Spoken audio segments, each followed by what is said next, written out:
जय माँ काली। भारत माता की जय। भारतवासियों, आज रक्षाबंधन का पावन और पवित्र त्यौहार है। सभी जो देशवासी है, सनातन धर्मी हैं, हिंदू धर्मी हैं या विदेशों में रहने वाले जो भी सनातनी हैं, उन सभी को मेरी और मेरे परिवार की ओर से रक्षाबंधन की बहुत बहुत शुभकामनाएं, ढेरों शुभेच्छाएं।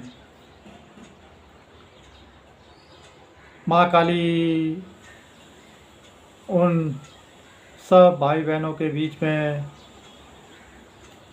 अपना प्रेम बढ़ाए और जो हमारे सनातनी परिवारों से दूर होते जा रहे हैं, घमंड में चूर होते जा रहे हैं और जिनके पास पैसा आ जाता है वो तो अपने आप को भगवान से भी ऊपर समझने लग गए हैं। उनके लिए तो ना भाई है, ना बहन है, ना माँ है, ना बाप है, पैसा ही सब कुछ है। तो मेरा निवेदन है भारतवासियों, आप इस पैसे के मोह पाश से निकलिए, पैसे के लालच से निकलिए। जो हमारे पहले के परिवार थे, संयुक्त परिवार थे, उनमें ही तरक्की थी, उनमें ही इज्जत थी और उनमें ही सम्मान मान सब कुछ था, चाहे हम 2 वक्त की रोटी खा के जीते थे। जब जब ये परिवार अलग हुए हैं तब से बहुत बुरा होने लग गया है। जो हमें संभालना पड़ेगा, हमें ही संभालना पड़ेगा।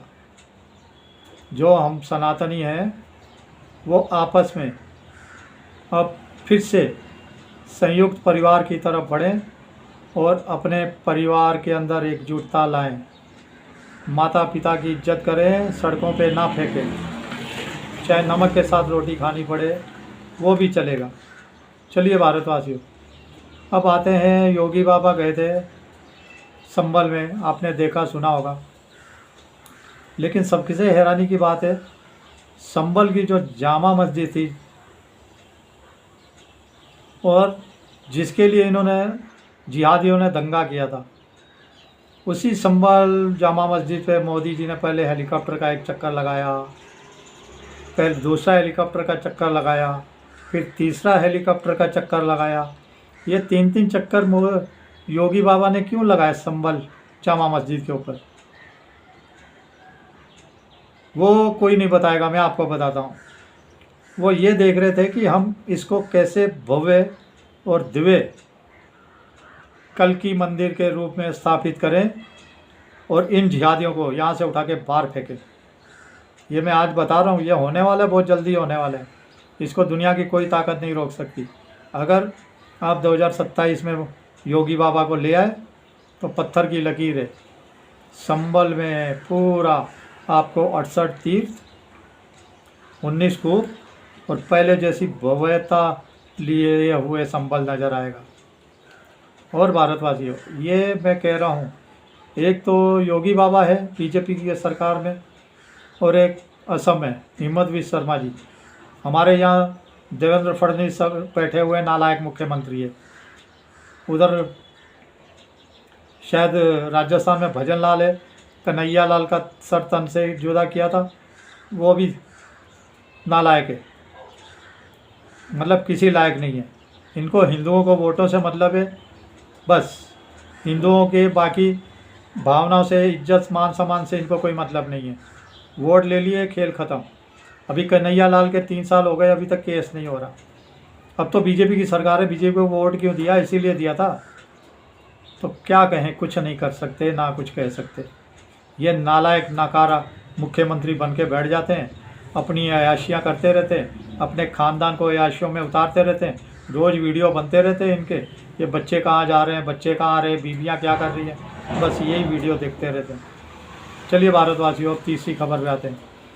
एक जो ट्रंप साहब ने किया हुआ है वो तो अलग है, लेकिन अभी WHO और IMF दोनों ने ट्रंप को जूते मार दिए। और एक तो अमेरिका के पूर्व सचिव रह चुके हैं रिपब्लिकन के, उन्होंने कहा है कि भारत एक जीवंत देश है, जीवंत वर्ड यूज़ किया है।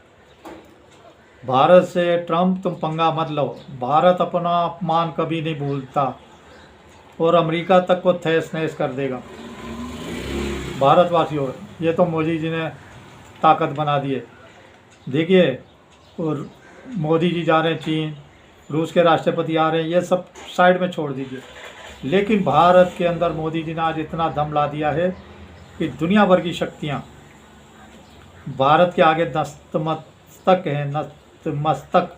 और आने वाले टाइम पे और क्या होगा 10 साल बाद, आप अंदाज़ा लगाइए। भारत ही दुनिया की एक शक्तिशाली राष्ट्र और विकसित राष्ट्र बनेगा, जिसके पीछे दुनिया चलेगी, ना कि चीन के पीछे, ना अमेरिका के पीछे। एक ख़त्म होने वाले। अब आइए चौथी बात पे, जो राहुल विंची कह रहा है। राहुल विंची हर संस्था का अपमान करता जा रहा है और सुप्रीम कोर्ट, हाई कोर्टों को शर्म नहीं आती है, बार बार इसको छोड़ते जा रहे हैं, बार बार छोड़ते जा रहे हैं। मेरे को तो लगता है ये जज जो बैठे हैं सुप्रीम कोर्ट, हाई कोर्ट में, ये दिन रात नाच देखते रहते हैं नंगे। कोई हिंदू आए तो उसको गालियां देने लग जाते हैं, जलील करने जाते हैं। ये अब के तो इसकी बहन भी जलील करने लगी, बोलते सुप्रीम कोर्ट की क्या औकात है, सुप्रीम कोर्ट को क्या कहने का हक है। शर्म ही नहीं आती, हर जगह पे जमानत जमानत जमानत।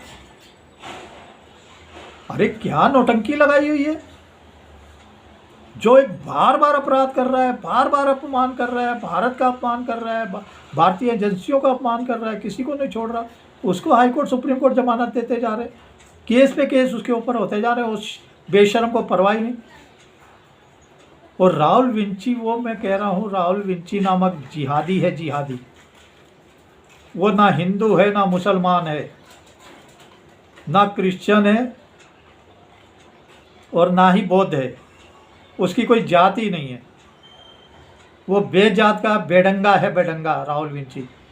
अब देखिए, मैं शोएब चौधरी जो बांग्लादेश के पत्रकार हैं बहुत, जिन्होंने कहा इसकी शादी हो गई है, इसके 2 बच्चे हैं, इसका नाम राहुल विंची है, मेरे पास सबूत है पूरे। अगर राहुल विंची ने एक वर्ड भी बोला मेरे खिलाफ, तो मैं सारे सबूत सारी दुनिया को बता दूंगा। और ये चुप है, इसका खानदान चुप है।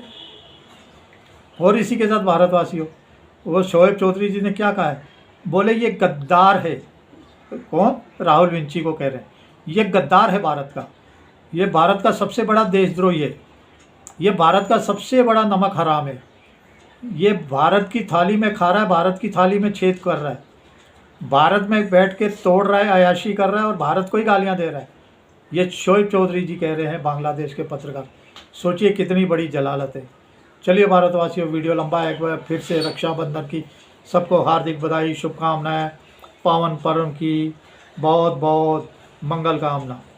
जय श्री राम, जय श्री हनुमान, वंदे मातरम, जय हिंद।